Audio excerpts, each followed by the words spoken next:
Okay, guys, so if you are in a class or if you're teaching a class that has had a first semester course, that course was dropped, all your students were dropped out of it, and you got a new class period. Like for instance, if you see my grade book here, I had second, third, and fourth period English language arts last semester.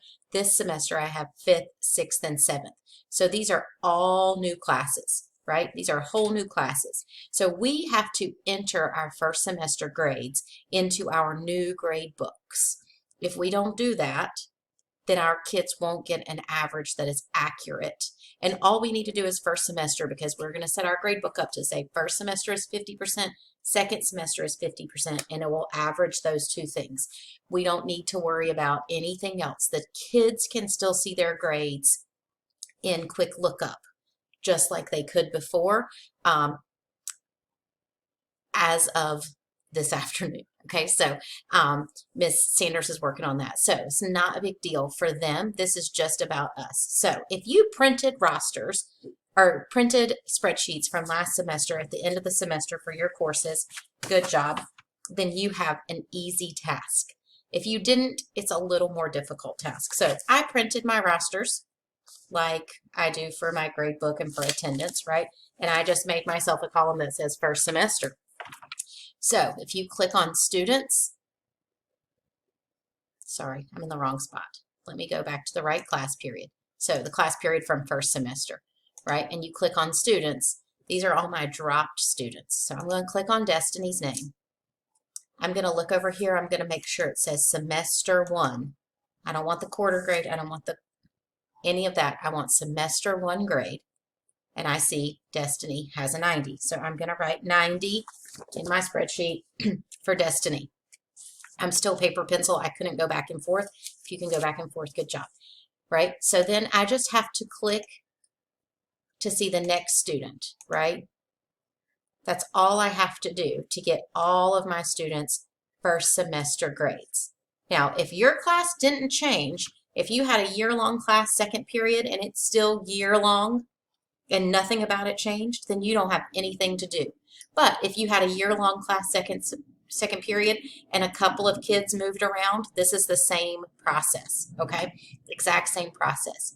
And then when I finish with that, I'm going to go, after I've written them all down, I did that this morning already, I've written them all down. I'm going to go to my fifth period class, which is my new class, right? And I'm still under semester 1 here, right?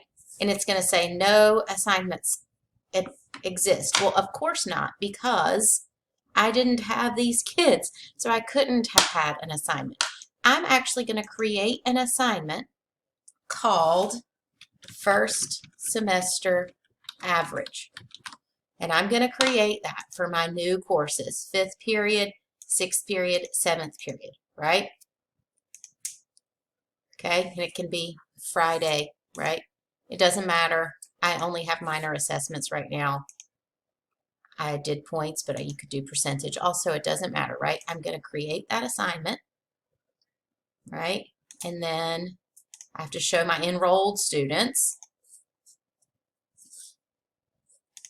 I'm going to go score assignment, and this should look just like something you're familiar with. So then I'm going to go, oh, Mason had an 88. Destiny had a 90. And I'm going to go in and I'm going to enter that just like a regular grade.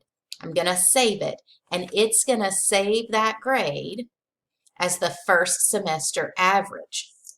Okay? The trick, I lied about the date. The trick is that the date has to be in first semester, right? Or it's going to automatically, you know how sometimes it does that? It automatically dumps it into the wrong time. So you need to make it 2020, December 2020, so the end of the semester.